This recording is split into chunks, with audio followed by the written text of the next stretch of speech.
I think that everybody who has had a puppy knows how frustrating it is when your dog grabs something and then runs away from you trying to initiate a game of chase. Not only is this frustrating, but if your dog gets a hold of, say, a cooked chicken bone, then it can be outright dangerous. Today I'm going to show you a very simple way to teach your dog to drop anything. Start with something simple like your dog's toy.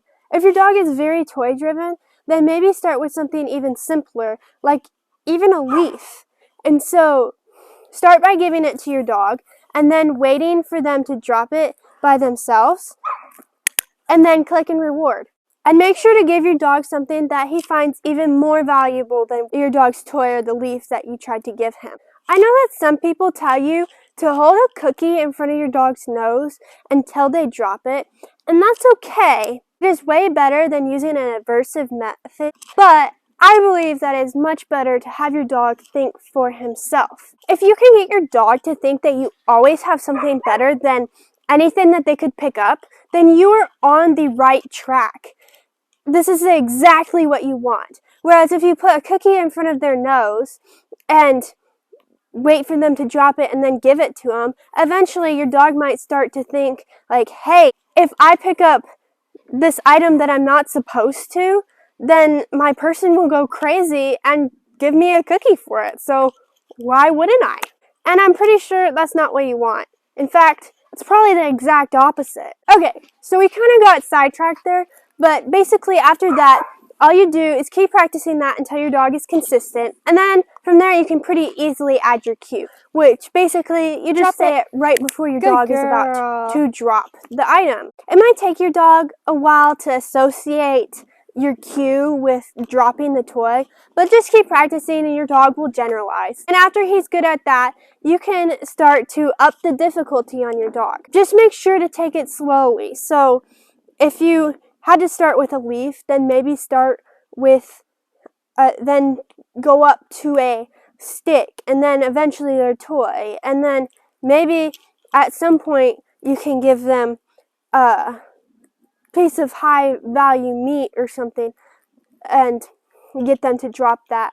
But obviously, please do not give your dog a cooked chicken bone or any kind of bone just for practice. Instead, work with things with similar value to your dog.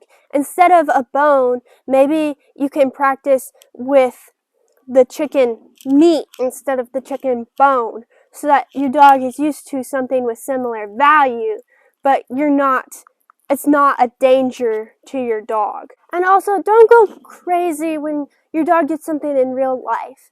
Just calmly approach them and ask them to drop it. And I still think that it's very important for you to give your dog a reward when they drop it in real life situations, at least at first, when they're still trying to generalize the idea that this isn't only something we do in training sessions, it's something we do in real life too. If you find that your dog isn't willing to drop the item you gave them in the training session to begin with, then you're probably starting with something that has too high of a value for your dog.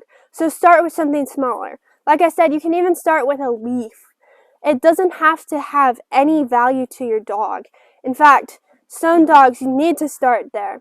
The smaller steps you take, the faster you'll get to your end goal. Now, do you remember what I said earlier about holding a cookie in front of your dog's nose? This is luring.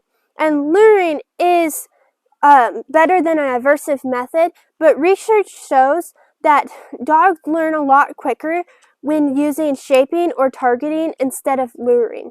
This is because dogs can't think when food is right in front of their face, but when you use targeting or shaping, your dog is constantly thinking about what they are doing to earn the reward they get after they completed the behavior. That is why I prefer shaping and targeting over luring. Now, what happens if your dog has something and you ask them to drop it, but they don't listen to you? Now, obviously, that means that you need more practice, but for right now, you need to try to get that dangerous thing away from him. There are a couple options you can choose to do when this happens.